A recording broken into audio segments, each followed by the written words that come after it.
Captain Sisko's darkest Star Trek. Deep Space Nine episode was built on another character's lies. Star Trek. Deep Space Nine was never afraid to venture into morally gray territory, but no moment tested Captain Benjamin Sisko's morality and the audience's, quite like the Season 6 episode in the Pale Moonlight.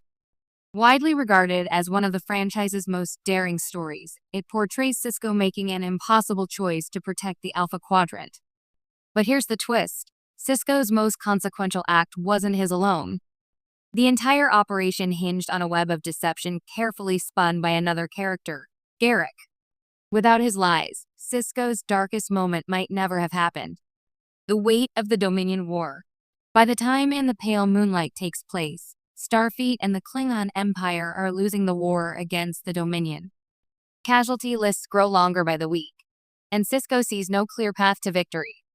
His solution? Draw the Romulan Star Empire into the war on the Federation side. The problem is, the Romulans have a non-aggression pact with the Dominion, and no intention of breaking it without undeniable proof of the Dominion's threat to them. This sets the stage for one of Star Trek's most morally complex gambits, a mission to fabricate that proof. The idea itself is troubling, but the way it unfolds exposes how far Sisko is willing to bend the truth in wartime, and how much he's willing to let someone else handle the dirtiest details. Enter Garak, DS9's master of deception. L.M. Garak, the station's resident tailor and former Cardassian spy, is Sisko's unlikely partner in this plot. At first glance, Garak seems to be working under Sisko's orders, acquiring a forged data rod to frame the Dominion for plotting an invasion of Romulus. But Garak, ever the manipulator, has his own agenda. Garak knows from the start that a simple forgery probably won't convince the Romulans. He also knows that once Sisko commits to the operation, the captain will have to live with the consequences, no matter how dark they get. This quiet manipulation is the first and most important lie in the episode. Not a false statement, but a deception by omission. Garak never tells Sisko how far he's prepared to go to achieve the desired outcome. The official plan falls apart. When the forged data rod is finally delivered to Senator Vreenek, the Romulan skepticism is immediate. The forgery is good, but not good enough. The mission has failed, or so Sisko believes. In that moment, he's ready to accept the operation as a failure and deal with the fallout. Garak, however, isn't finished. What Sisko doesn't know is that Garak has already planted explosives on Vreenek's shuttle.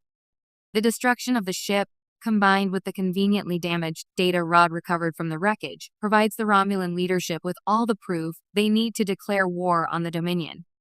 The brilliance and horror of Garak's move is that it leaves Sisko with no way to undo it.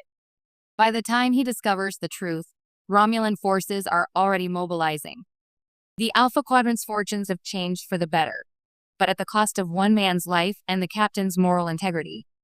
Lies that protect. Lies that corrupt. The episode is a masterclass in layered deception. On the surface, it's about Sisko lying to the Romulans, but at its core, it's about Garak lying to Sisko.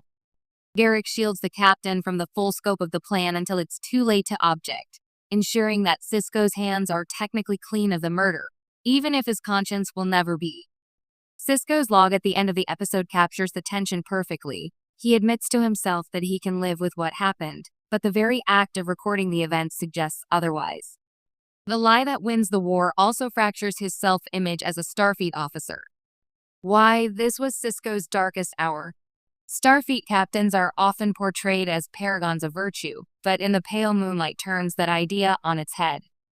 Sisko doesn't just cross a moral line, he allows someone else to drag him across it. The war forces him into a position where truth becomes a luxury, and survival justifies actions he would have once condemned. Yet the darkness isn't only in the act itself. It's in the realization that Sisko has been outplayed by an ally. Garak's manipulations ensure that the captain bears the psychological burden while Garak himself remains almost comfortable with the outcome. In many ways, Sisko's darkest moment isn't the death of Vreenek. It's the shattering of the belief that he's fully in control of his own decisions.